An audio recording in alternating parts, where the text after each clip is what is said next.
पृथ्वी सतह पर उपस्थित अग्नि का मुख है। समझते चलेंगे, सतह पर उपस्थित अग्नि का मुख है।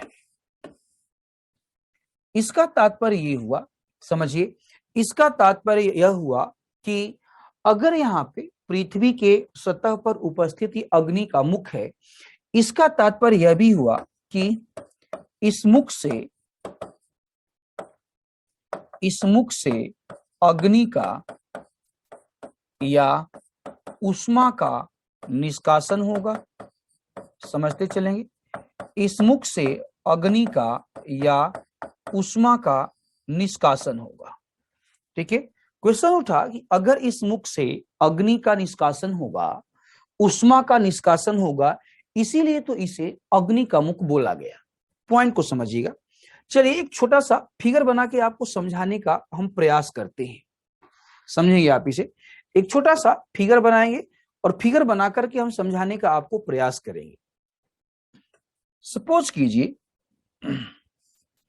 ये पृथ्वी सतह है और इस पृथ्वी के सतह पे यहां पे एक मुख है। आप इसे सिंक बोल दीजिए, आप इसे होल बोल दीजिए। ठीक है, अब इस मुख से अग्नि का बाहर निकल, ये इस मुख से अग्नि बाहर निकल रही है। समझिए, तो ये जो सिंक है, ये जो होल है, इसी को नाम दिया गया ज्वालामुखी। समझ, ज्वालामुखी, इसी को हमने ज्वालामुखी का नाम दे दिया। ठीक है, अब क्वेश्चन ये उठा कि अगर इसको हमने ज्वालामुखी का नाम दे दिया, इसका सीधा सा तात्पर्य समझिए यह हुआ कि अग्नि का मुख ही ज्वालामुखी है। अब दो बातें हैं, समझिएगा, अब दो बातें हैं। अब ये जो सिंक है, ये जो मुख है, ये जो होल है, यहां से समझिए अग्नि का तरल पदार्थ का निष्कासन लगातार होता है, निष्कासन लगातार होता है। क्लियर है? अब प्रश्न उठा कि अगर अग्नि के मुख से लगातार अग्नि का निष्कासन होगा, ध्यान समझिएगा, लगातार अग्नि का निष्कासन होगा, लगातार यहां से आपका ऊष्मा का निष्कासन होगा, तो होगा क्या? ये जो माउथ है, समझिए, ये जो मुख है, इस मुख का आकार बड़ा होता जाता है। समझिए, बड़ा होता जाता है और इसके कारण होता क्या है, यहां पे क्रेटर का निर्माण होता है। ध्यान से समझिए, इसके कारण क्रेटर का निर्माण होता है।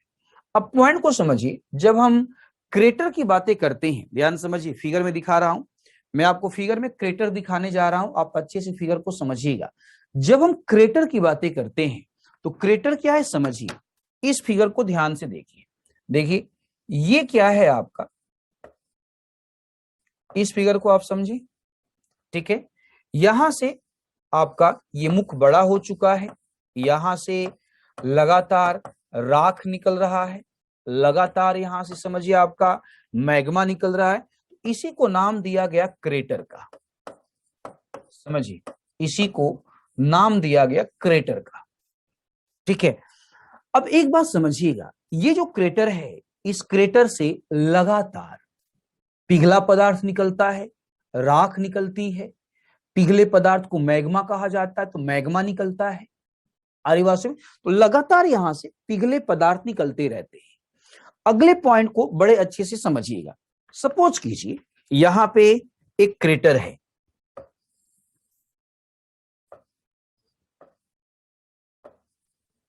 समझिए, यहां पे क्रेटर है, बातों को बड़े अच्छे से आप समझेंगे। ये क्रेटर, अब मान लीजिए ये जो क्रेटर है, इस क्रेटर के मुख में, ध्यान सुनिए, इस क्रेटर के मुख में मान लीजिए आपका लावा का जमाव हो जाता है। ठीक है, और लावा का शीतलीकरण हो जाता है, यानी कि लावा ठंडा हो जाता है। आपको पता है कि मैग्मा जब पृथ्वी की सतह पे आता है तो सतह का तापमान कम होता है, इसीलिए मैग्मा धीरे धीरे ठंडा होने लगता है। तो लावा मान लीजिए यहाँ पे ठंडा हो गया। ज्वालामुखी का जब विस्फोट होता है तो इस विस्फोट के कारण कंकड़ पत्थर आपके निकलते हैं। तो ये जो क्रेटर का मुख है, इस क्रेटर के मुख में समझिए आपके कंकड़ पत्थर का जमाव हो गया, का जमाव। अब इससे होगा क्या, कंकड़ पत्थर के जमाव और लावा के शीतलीकरण से क्या होगा, जो क्रेटर है, क्रेटर का मुख बंद हो जाता है। समझिएगा, क्रेटर का मुख बंद हो जाता है। क्वेश्चन ये उठा कि इस प्रक्रिया के द्वारा जब क्रेटर का मुख बंद हो जाएगा तो क्या होगा। समझिए, क्रेटर का मुख जब बंद हो जाएगा तो इसके द्वारा निकलने वाली जो उष्मा है वह उष्मा निकलनी भी बंद हो जाएगी, क्योंकि मुख बंद हो चुका है। तो इससे क्या होगा आपका कि उष्मा का या ऊर्जा का निष्कासन, समझते चलेंगे, बंद हो जाएगा। समझिए, अब उष्मा का निष्कासन बंद हो जाएगा तो क्या होगा, उष्मा एकत्रित होगी, ठीक,